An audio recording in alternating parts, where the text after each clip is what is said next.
धनंजय मुंडेंवरती कृषी विभागातील घोटाळ्यांचे गंभीर आरोप करत तब्बल 300 कोटी रुपयांचा घोटाळा झाल्याचा दावा आता भाजप आमदार सुरेश धसांनी केलाय आणि यासह कृषी विभागातील कृषी सहाय्यक ते उपसंचालक पदापर्यंतच्या बदल्यांसाठी तब्बल 100 कोटी रुपयांची तडजोड झालेली आहे। 20,000 रुपयांपासून ते तब्बल 1 कोटी रुपयांपर्यंत ही रक्कम संबंधित कृषी सहाय्यकांकडून ते तंत्र अधिकाऱ्यांकडून घेण्यात आल्याचा दावाच आमदार धस यांनी केलेला आहे। आमदार धस यांनी या बदल्यासाठीचे रेट कार्ड सुद्धा प्रेस नोटमधून जाहीर केलेलं आहे। कृषी विभागात धनंजय मुंडे यांच्या कालावधीत बदल्या आणि पदोन्नत्यांचे दर खालीलप्रमाणे होते असं सुरेश धस पत्रकार परिषदेतून म्हणाले। रेट कार्डच त्यांनी वाचून दाखवलं।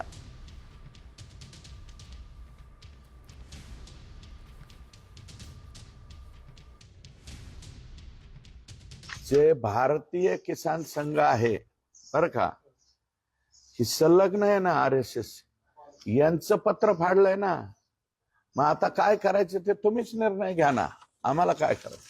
आणि एका अधिकाऱ्याने मला नाव न सांगण्याच्या अटीवर सांगितलं हे माझ्या समोर पत्र घेऊन फाडलंय, ते बी आकाने फाडलंय। आणि यानंतर आता आपण वळतोय शेती मातीच्या बातम्यांकडे। ॲग्रोवन टॉप 10 च्या माध्यमातून वेगवान आढावा। फूलों का है कहना, एमी स्टार ही लेना।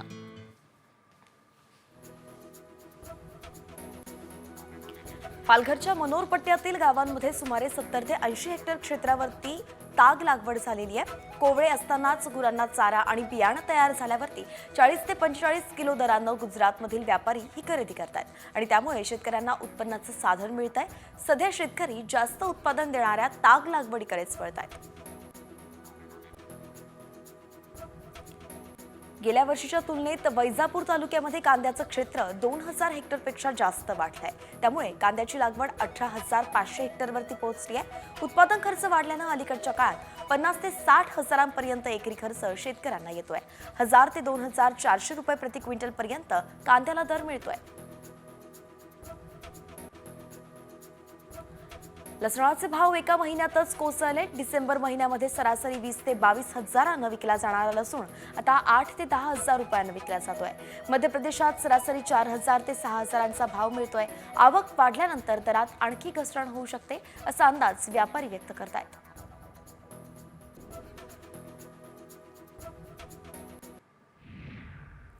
वाशी फळ बाजारात शिल्लक असलेले रिकामे गाळे आंबा हंगामाकरिता आता व्यापाऱ्यांना भाड्याने देण्याचा निर्णय बाजार समितीने पहिल्यांदाच घेतलाय। त्यानुसार 1 मार्च 2025 ते 30 जून 2025 या कालावधीत व्यापाऱ्यांना तात्पुरते गाळे भाड्याने घेता येणार आहेत आणि यासाठी बाजार समितीकडून निविदा प्रक्रियाही राबवण्यात आली आहे।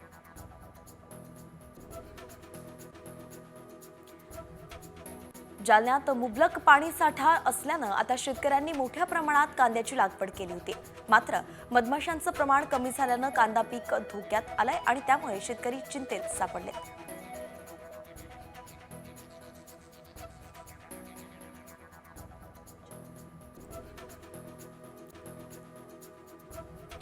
दौंड तालुक्यात नवीन गव्हाची 622 क्विंटल आवक नोंदवली गेली आहे। बाजारभाव प्रतवारीनुसार 2500 ते 3500 रुपये प्रति क्विंटल दरम्यान राहिला आहे। केडगाव उपबाजारात कांद्याच्या आवकेमध्ये वाढ होऊन दर तेजीत आहेत, तर भुसार बाजारातील इतर धान्यांचे दरही स्थिर आहेत।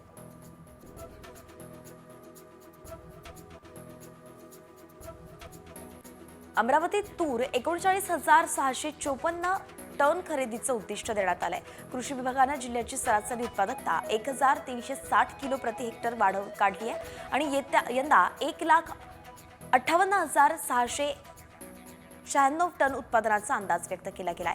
या उत्पादकतेवरती आधारित 25% तूर खरेदी करण्यात आली आहे।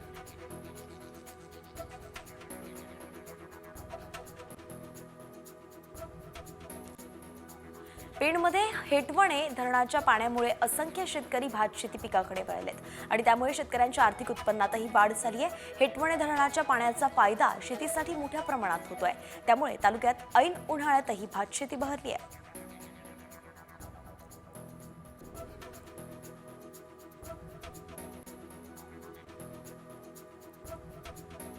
बीडच्या कारागृह परिसरामध्ये 8 एकर जमिनीवरती कारागृहातील कैद्यांनी मळा फुलवलेला आहे. कारागृहात 350हून अधिक कैद्यांसाठी विविध फळभाज्या पिकवण्यात आल्या आहेत. कैद्यांनी फुलवलेल्या मळ्यात अनेक फळभाज्यांचा समावेश आहे.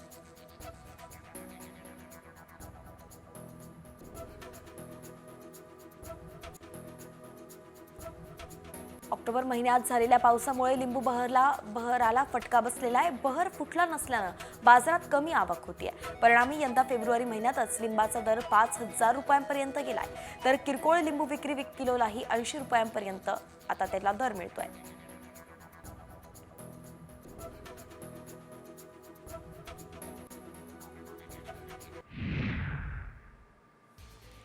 सोलापूर शहर आणि परिसरातील तापमानाचा पारा गेल्या काही दिवसांपासून 37°C दरम्यान होता आणि गुरुवारी सर्वाधिक 38°C तापमानाची नोंद झाली. फेब्रुवारीच्या दुसऱ्या आठवड्यातच तापमान इतकं वाढल्यानं चिंता व्यक्त होतीये.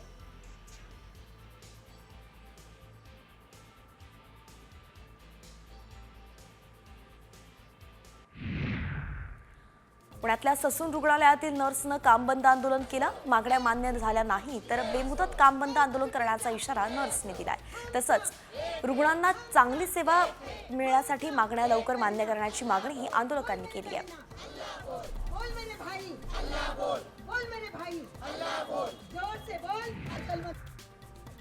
धुळ्यात प्रलंबित देयकं मिळावं या मागणीसाठी जिल्हा कॉन्ट्रॅक्टर असोसिएशननं काम बंद आंदोलन सुरू केलंय. शासनाच्या विरोधात घोषणाबाजी करत निदर्शनं केली आहेत. जिल्ह्यातील 80% काम पूर्ण झालंय. मात्र शासनाकडून केवळ 8 ते 10% निधी पाठवला जात असल्यानं कंत्राटदार अडचणीत सापडले.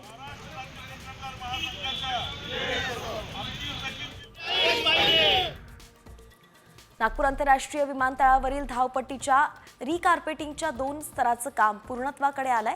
तिसऱ्या आणि अंतिम स्तराचं काम 2 आठवड्यात सुरू होऊन 31 मार्चपर्यंत काम पूर्ण होण्याची शक्यता आहे. रिकार्पेटिंगचं काम पूर्ण झाल्यानंतर विमानतळ एप्रिलमध्ये GMR कंपनीकडे सोपवण्यात येणार आहे.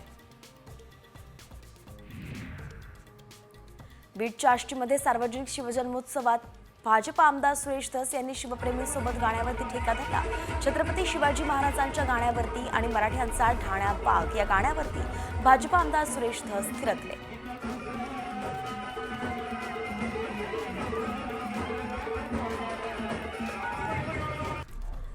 नालासोपाराच्या संतोष भवनामधील एका दुकानातून 3 लाखाचा अवैधरित्या गुटख्याचा साठा जप्त करण्यात आलाय. या कारवाईमध्ये वेगवेगळ्या कंपन्यांचा गुटखा आढळून आलेला आहे. तर गोडाऊनच्या मालकाला पोलिसांनी अटकही केली आहे.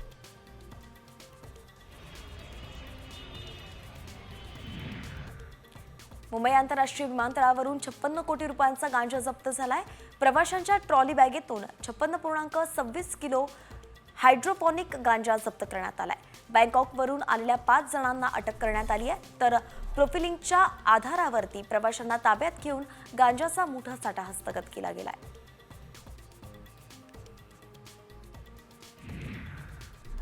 पुण्यात चोरट्यांनी रिक्षांची चाकं चोरली आहेत. ही चोरी पुण्यातील मार्केट यार्डमध्ये उघडकीस आली आहे. चोरट्यांनी पार्किंगमध्ये उभ्या असलेल्या 3 रिक्षांची चाकं चोरून नेली आहेत. या घटनेचा तपास आता पोलीस करतायत.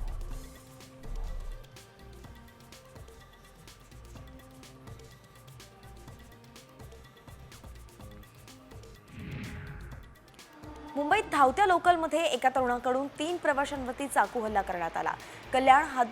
कल्याणहून दादरला जाणाऱ्या फास्ट लोकलमध्ये ही घटना घडली आहे. पोलिसांनी दिलेल्या माहितीनुसार सकाळी गर्दीच्या वेळी धक्का लागल्यानं प्रवाशांमध्ये वाद झाला. दरम्यान पोलिसांनी अवघ्या काही तासातच आरोपीला बेड्या ठोकल्या आहेत.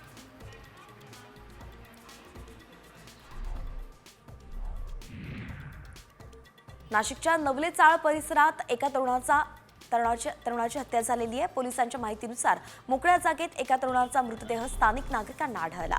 या प्रकरणात आता पोलीस अधिकचा तपास करतायत.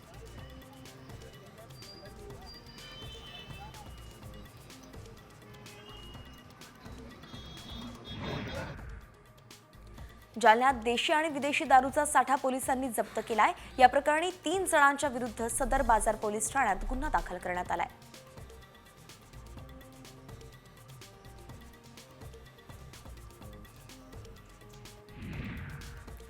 बारामतीतील चर्च ऑफ ख्राइस्ट बॉईज होममध्ये 15 वर्षीय मुलगा नीरा डावा कालव्यात बुडालाय. 36 तासांपासून पोलिसांकडून त्याचा शोध सुरू आहे। या बॉईज होममध्ये मुलांना वैयक्तिक घरची कामं तसंच मारहाण केली जात असल्यामुळे अधीक्षकांच्या जाचाला कंटाळूनच मुलं बेपत्ता होत आहेत आणि यामुळे या अधीक्षकावरती गुन्हा दाखल करायची मागणी करण्यात येते आहे।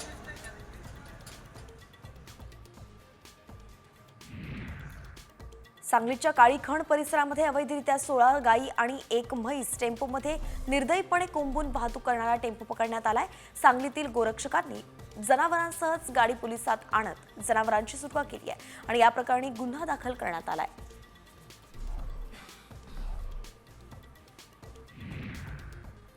बनावट नोटा छापणाऱ्या गुंजाळवाडी गावात पोलिसांनी छापा टाकलाय। दिल्ली गुप्तचर विभागाच्या सतर्कतेनं घटना उघडकीस आलेली आहे। दिल्ली विभागाच्या आदेशानं स्थानिक पोलीस आणि पुणे गुप्तचर विभागानं ही कारवाई केलेली आहे। कारवाईत प्रिंटर, कागद आणि इतर साहित्य जप्त करत आरोपीला पोलिसांनी ताब्यात घेतलंय।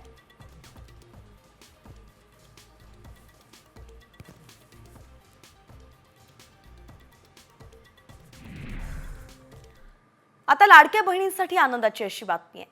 आजपासूनच लाडक्या बहिणींच्या खात्यात फेब्रुवारीच्या हप्त्याचे 1500 रुपये जमा होणार आहेत। वित्त विभागाकडून यासाठी 3,490 कोटी रुपये वर्ग करण्यात आलेत।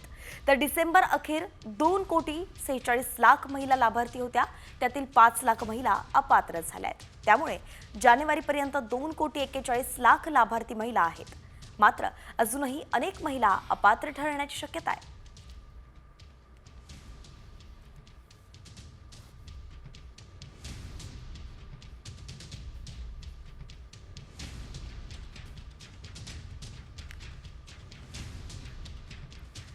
तर 21 वर्ष वय पूर्ण झालेल्या लाडक्या बहिणींना योजनेचा लाभ मिळण्याची आता शक्यता आहे। नव्या लाडक्या बहिणींसाठी नव्यानं नियम बदलता येणार असल्याची माहिती सूत्रांनी दिली आहे। मंत्रिमंडळाच्या बैठकीमध्ये योजनेचा लाभ देण्याबाबत निर्णय होण्याचीही शक्यता आहे।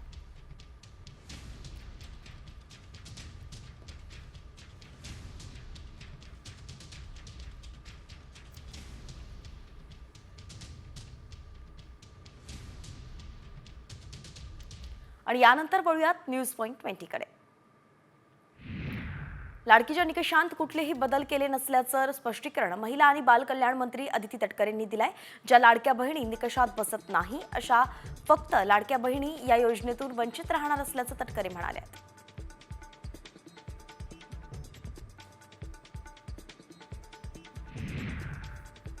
पुणे जिल्ह्यातील लाडक्या बहिणींना सरकार साडीचं गिफ्ट देणार आहे। जिल्ह्यातील 48,000 महिलांना रेशनवरती मोफत साडी मिळणार आहे आणि यामध्ये सर्वात जास्त साड्या बारामती तालुक्यामध्ये दिल्या जाणार आहेत। अंत्योदय रेशन कार्डधारक असलेल्या लाभार्थ्यांना वर्षातून एकदा साडी दिली जाते।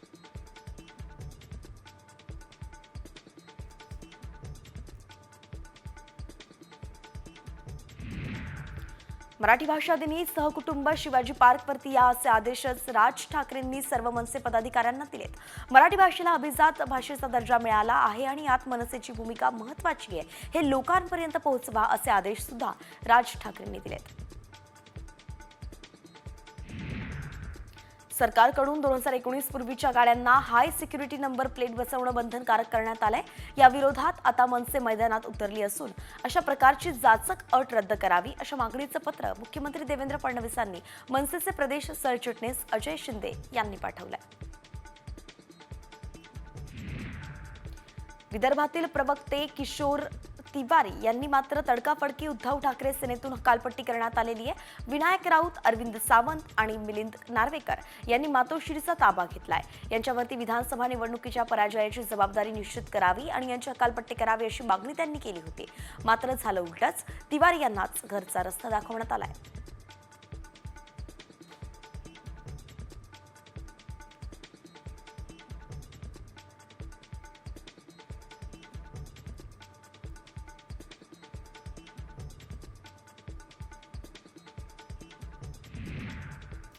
तर साम टीव्हीवरती आताची सगळ्यात मोठी आणि एक्सक्लुसिव्ह बातमी आपण पाहतोय। 14,000 कोटी खर्च केलेल्या कोस्टल रोडला तडे गेलेले आहेत। कोस्टल रोडला तडे गेल्यामुळे आता हाजी अली ते वरळी पर्यंतच्या रोडवरती पॅच वर्क करण्यात आलेला आहे। पॅच वर्क केलेला व्हिडिओ सध्या आपण साम टीव्हीवरती पाहतोय। हा व्हिडिओ सध्या प्रचंड व्हायरल होतोय। पीएमओकडून सुद्धा तात्काळ याची दखल घेण्यात आलेली आहे। सरकारनंही बीएमसी कडून याबाबत स्पष्टीकरण मागितलेलं आहे। हा व्हिडिओ सध्या साम टीव्हीवरती आपण पाहतोय। कोस्टल रोडला तडे गेले आहेत आणि या संदर्भात अधिकची माहिती, सविस्तर माहिती देत आहेत आपले प्रतिनिधी गिरीश कांबळे। थेट जाऊयात गिरीश।